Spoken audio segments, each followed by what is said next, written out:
பல உறவுகள் இருக்குது. கணவன் மனைவின்ற உறவு, குடும்பன்ற உறவு, நண்பர்கள்ன்ற உறவு, இதெல்லாம் இருக்குது இல்லையா? இதுக்கெல்லாம் அடிப்படை எந்த உறவுன்னா நமக்கும் கடவுளுக்கும் இருக்கிற உறவு. நல்லா சொல்கிறேங்க. அப்படிங்க, கடவுளோடு இருக்கிற உங்களுடைய உறவு சரியாக இல்லைனா அது என்னன்னே தெரியாதுன்னா, கடவுளுடைய உறவு எப்படி?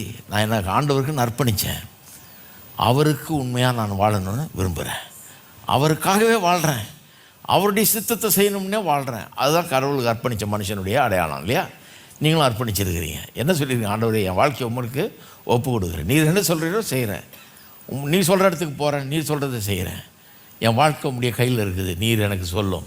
என் ஆண்டவர் அப்படின்னா என்னை நடத்துகிறவர், எனக்கு எல்லாத்தையும் சொல்கிறவர், நீ சொல்கிறபடி செய்கிறேன்னு அர்த்தம். செய்தோமா இல்லையா?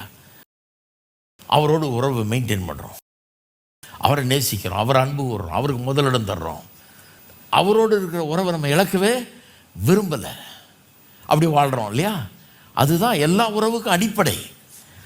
அது சரியாக இல்லைன்னா மனைவியோட புருஷனோட சரியாக வாழ முடியாது. ஏன்னா அங்கே அர்ப்பணிப்பே இருக்காது. அர்ப்பணிப்பை எங்கே கற்றுக்கிறது? கடவுள்கிட்ட நம்மளை அர்ப்பணித்தா தான் அந்த அர்ப்பணிப்பை தெரியணும். கடவுள் எனக்குன்னு அவரையே அர்ப்பணிச்சிட்டாரு, தன்னையே ஒப்பு கொடுத்தார் சிலுவையில் மறிக்கும்படியா. அப்பேற்பட்டவர் என்னையே நான் ஒப்பு கொடுத்துருக்கிறேன், அதுதான் எங்களுடைய உறவு. அவர் தன்னையே ஜீவனையே கொடுத்தாரு, நான் என்னையே அவருக்கு கொடுத்துட்டேன், அவர் என்ன அதிகமாக நேசிக்கிறார், ஆகவே நான் அவரை அதிகமாக நேசிக்கிறேன். இதுதான் உறவு. இந்த உறவில் ஈடுபடாத ஆட்கள், இந்த உறவை தெரியாத ஆட்கள் குடும்ப உறவில் சிறந்து விளங்க முடியாது. நண்பர்களோடு இருக்கிற உறவு அங்கே பிரச்சனை ஆகிடும், மனைவி புருஷனோடு இருக்கிற உறவில் பிரச்சனை வந்துடும், பிள்ளைகளோடு இருக்கிற உறவில் பிரச்சனை வந்துடுது, சபைக்குள்ளே ஒருத்தரோடு இருக்கிற உறவு கூட பிரச்சனை வந்துடுது. சபைக்குள்ளே எத்தனை சண்டைகள் நடக்குது பார்த்துருக்கீங்களா?